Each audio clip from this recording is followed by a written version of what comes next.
Hello everyone, आज हम discuss करेंगे class 10th English book first flight chapter the 100 dresses part 1। ये जो चैप्टर है इसमें मतलब इसको दो पार्ट्स में डिवाइड किया गया है, पार्ट 1 और पार्ट 2। तो इसमें हम पार्ट 1 के बारे में ही डिस्कस करेंगे। कहानी इसमें एक ही है पर चैप्टर को अलग अलग तरह से डिफरेंट किया गया है और डिवाइड किया गया है। ठीक है, तो इसमें हम पार्ट 1 के बारे में डिस्कस करते हैं। चलो अब हम डिस्कस करते हैं मेन पॉइंट। फर्स्ट से डिस्कस करते हैं।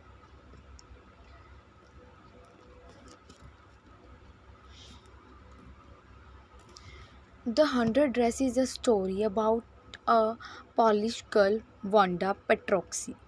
Her family migrated to America. She studies in a school with other American students. अब क्या होता है, ये जो कहानी है, ये 100 ड्रेसेस जो स्टोरी है, ये एक पॉलिश गर्ल, उसका नाम वांडा पेट्रोक्सिया है। इसकी जो फैमिली है वो अमेरिका में माइग्रेट हुई है और ये अमेरिका में पढ़ती है, अमेरिका के स्कूल में, और बाकी अदर्स अमेरिकन स्टूडेंट्स के साथ। ठीक है, अब सेकंड देखते हैं पॉइंट।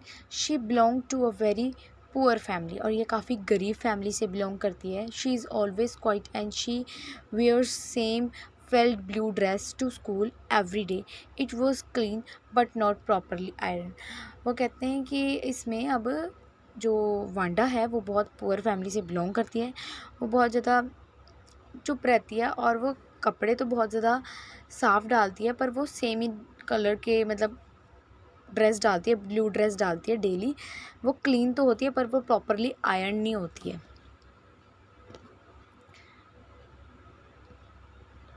थर्ड पॉइंट में देखते हैं अब। She use to sit in the corner of room number 13 in the last row. अब क्या होता है, ये जो वांडा है ये अपने जो रूम, इसका क्लासरूम है वो 13 रूम नंबर है इसके क्लासरूम का, उसके लास्ट कॉर्नर में ये सिट मतलब बैठती है, वहीं पर बैठती है। अब देखते हैं वहाँ ये क्यों बैठती है। Fourth point, this was a corner where the row boys who did not make a good marks set, they made a lot of noise. वहाँ पर बैठने वाले जो बॉयज़ हैं वो बहुत ज़्यादा नॉइज़ करते हैं, और वहाँ पर बैठने वाले जो बॉयज़ हैं वो बहुत ज़्यादा शरारती होंगे, इसलिए उनके मार्क्स भी बहुत ज़्यादा कम आते हैं। बट ये वहाँ पर क्यों बैठती है ये अभी तक हमें पता नहीं चला, तो अब हमें फिफ्थ पॉइंट में पता चलता है भाई ये क्यों बैठती है वहाँ पर, वांडा वहाँ पर क्यों बैठती है। There was the most noise of the feast when some fun acquired. Wanda did not sit there because she was rough and noisy. Who the contract, she was very quiet. ऐसा नहीं है कि वो पीछे बैठती है मतलब लास्ट बेंच पर सिट करती है, वो बहुत ज़्यादा वो भी शरारतें करती है, वो भी नॉइज़ क्रिएट करती है तो वो बैठती है वहाँ पर। नहीं, वो तो बड़ी ज़्यादा क्वाइट है, मतलब शांत रहती है, ज़्यादा बोलती भी नहीं है।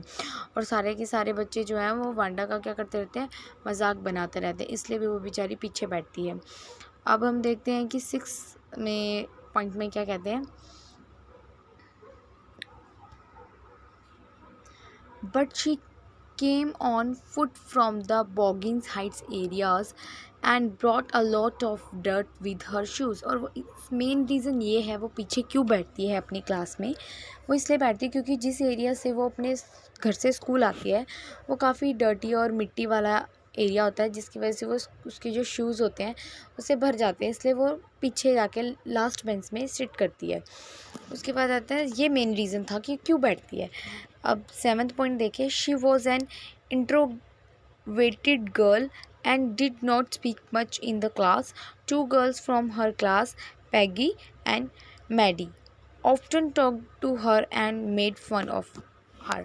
ये जो वांडा है, ये जो गर्ल है, ये इंट्रोवर्ट है, ज़्यादा किसी से घुलती मिलती नहीं है, मतलब ठीक ठाक बातचीत है इसकी, तो ये ज़्यादा बोलती भी नहीं है अपनी क्लास में। बट इसकी क्लास में 2 लड़कियां हैं जिसका नाम है पैगी और Maddie.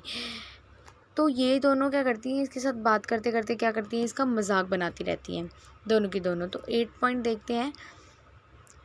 Peggy was the most popular girl in the school. Peggy जो है वो बहुत पॉपुलर गर्ल है स्कूल की, और she was pretty and had a curly hair. वो काफ़ी सुंदर भी है देखने में, और जो उसके बाल है वो काफ़ी करली भी हैं। She belong to rich family, और वो काफ़ी अमीर फैमिली से बिलोंग करती है।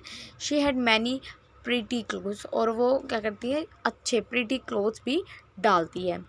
अब 9 पॉइंट देखते हैं।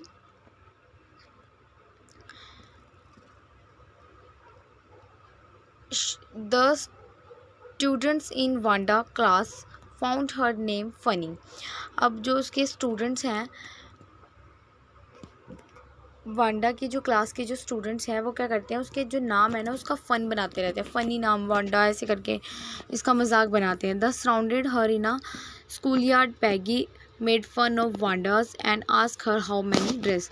अब क्या होता है कि स्कूल यार्ड के बाहर पैगी उसको मतलब घेर लेती है वांडा को, और उससे पूछने लग जाती है, भाई हाउ मैनी ड्रेसेस, तुम्हारे पास कितनी ड्रेसेस हैं। फिर अलग अलग कलर्स के बारे में भी पूछती है। तो इन सब चीज़ों के बारे में पैगी जो है वांडा को पूछने लग जाती है। अब 10th पॉइंट में देखते हैं। She claims that she has 100 dresses and 60 pair of shoes all lined up in her closet. She is always teased by her classmates. तो अब क्या होता है, वो अब जो पैगी उससे पूछती है, भाई तुम्हारे पास कितनी ड्रेसेस है ये वो, तो वो ये भी पूछती है उससे जब कि तुम्हारे पास 60 पेयर्स ऑफ शूज़ हैं, तो वो इन सब चीज़ों को कहती है, हाँ मेरे पास 100 ड्रेसेस भी हैं, मेरे पास 60 पेयर ऑफ शूज़ भी हैं, मेरे क्लोजेट में हैं। तो इस तरह से जो उसके क्लासमेट के बच्चे उसका फ़न भी बनाते हैं, उसे ऐसे टेस्ट भी करते रहते हैं। तो इस तरह से पैगी भी उसके साथ ऐसे पूछती रहती थी, भाई तेरे पास कितनी ड्रेसेस हैं, कितने पेयर ऑफ शूज़ हैं। उसके बाद आता है 11th point. Because she is a different one of her classmates, Peggy along with other girl would always ask her about the number of dresses। हाँ, यही बात हमने ऊपर वाले पॉइंट में भी देखी है कि वो हमेशा उससे पूछती रहती है, भाई तुम्हारे पास कितनी ड्रेसेस है, क्या है तुम्हारे पास, ये सब उससे पूछती रहती है, क्योंकि बिकॉज वो रिच है, उसके पास बहुत सारी ड्रेसेस होंगी, इसलिए वो शायद इससे पूछती है। उसके बाद है 12th point. She had Peggy inseparable friend Maddy would always feel embarrassed when she asked Wanda about her dresses, and she was also a poor girl। अब जो पैगी की जो फ्रेंड है मैडी, उसे अच्छा नहीं लगता जब पैगी वांडा से पूछती है, भाई तुम्हारे पास कितनी ड्रेसेस है, कितने पेयर ऑफ शूज़ हैं। एक तो वो पुअर गर्ल है, तो उसे अच्छा नहीं लगता कि ये उससे ऐसे पूछती है, क्योंकि जो मैडी है वो भी एक क्या है, वो भी एक पुअर फैमिली से बिलोंग करती है, ठीक है, इसलिए उसे अच्छा नहीं लगता, वो एम्बैरेस हो जाती है। Maddie feels guilty because she does not stand up for Wanda, does not stop Paddy from troubling her। और वो काफ़ी ज़्यादा गिल्टी फील भी करती है। कौन गिल्टी फील करता है, मैडी गिल्टी फील करती है कि वो कुछ स्टैंड अप नहीं कर पाती वांडा के लिए, कि वो पैगी को रोक दे कि भाई नहीं ऐसे मत बोल, तो वो नहीं रोक पाती उसको। उसने एक बार ट्राई भी किया था, एक बार लेटर लिखने के लिए, बट वो ऐसा नहीं कर पाई, वो उसे उस ट्रबल से बचा नहीं पाती थी। उसके बाद 13 पॉइंट है। Later they discovered that Wanda is a very talented artist and that she has won the drawing and colouring contest of their school.